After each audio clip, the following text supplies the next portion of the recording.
Shalom rekan-rekan pemuda-pemudi Kristen dan semua pendengar. Doa dan harapan saya hari ini kita semua tetap dalam keadaan sehat, memiliki semangat yang baru dalam memulai aktivitas pada hari ini.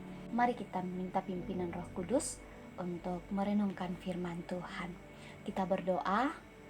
Terpujilah nama-Mu ya Tuhan, Allah Bapa kami di sorga.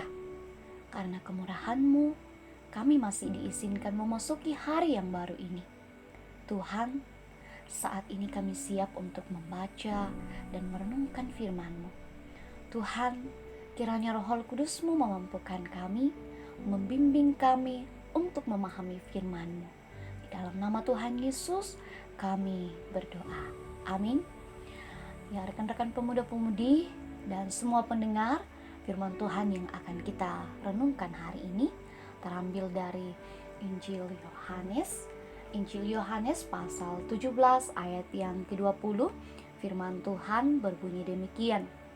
Dan bukan untuk mereka ini saja aku berdoa, tetapi juga untuk orang-orang yang percaya kepadaku oleh pemberitaan mereka.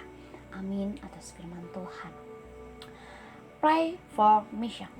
Rekan-rekan pemuda-pemudi yang sama dikasihi oleh Tuhan, tema untuk bulan September adalah Pray for Mission, dan itu yang akan kita renungkan bersama pada hari ini. Mission dalam bahasa Inggris dalam bentuk tunggal berarti karya Allah, God's mission, atau tugas yang diberikan oleh Tuhan kepada kita, our mission. Mission dalam bahasa Inggris yang jamak berarti pelaksanaan pemberitaan.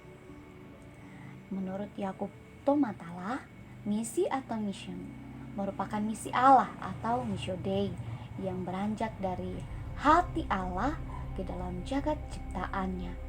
Misi atau missions merupakan tugas dari Allah yang dipercayakan Allah kepada umatnya untuk menggenapkan seluruh rancangan Allah yang kekal guna membawa shalom bagi ciptaannya.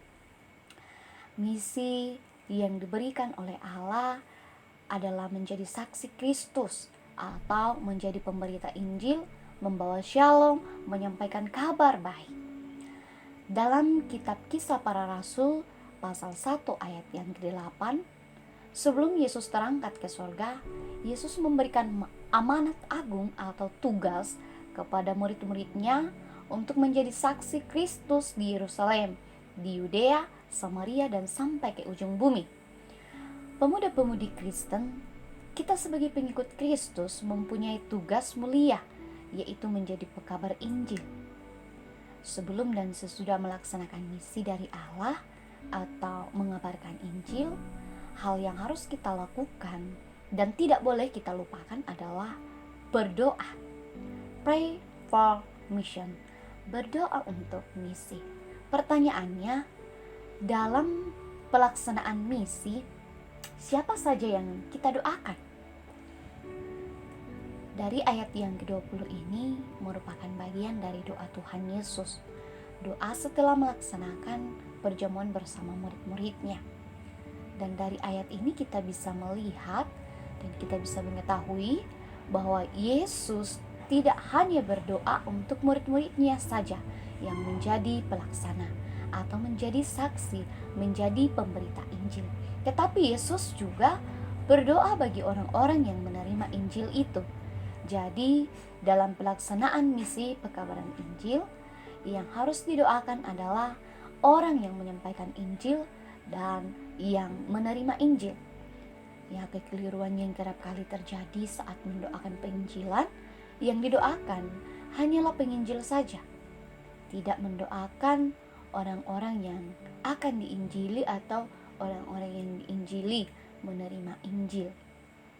Melalui firman Tuhan hari ini memberikan pengetahuan bagi kita, dan ini bukan hanya sebatas pengetahuan saja, melainkan keharusan yang harus kita lakukan untuk turut mendoakan orang-orang yang akan dan sudah menerima Injil. Untuk itu, rekan-rekan, janganlah kita hanya fokus mendoakan diri kita sendiri sebagai anak-anak Allah, Mari kita menyukseskan misi Allah, yaitu misi pekabaran Injil. Mari rekan-rekan pemuda-pemudi Kristen terlibat untuk mendoakan pekabar dan penerima Injil itu, sehingga siapapun yang mengabarkan Injil dan menerima Injil mengalami kuasa dari doa-doa kita. Amin atas firman Tuhan. Kiranya firman Tuhan yang kita renungkan bersama pada hari ini membawa semangat yang baru bagi kita untuk tekun saling mendoakan pekabaran Injil yang dilaksanakan di seluruh bumi ini. Mari kita berdoa. Terima kasih Tuhan, kesempatan Engkau berikan kepada kami untuk merenungkan firman-Mu pada hari ini. Tuhan, kiranya menyempurnakan firman dalam hati dan pikiran kami. Roh Kudus-Mu kiranya memampukan kami menghidupi firman hari ini. Berkati pula anak-anak-Mu ya Tuhan dalam beraktivitas hari ini. Dalam nama Tuhan Yesus kami berdoa. Amin.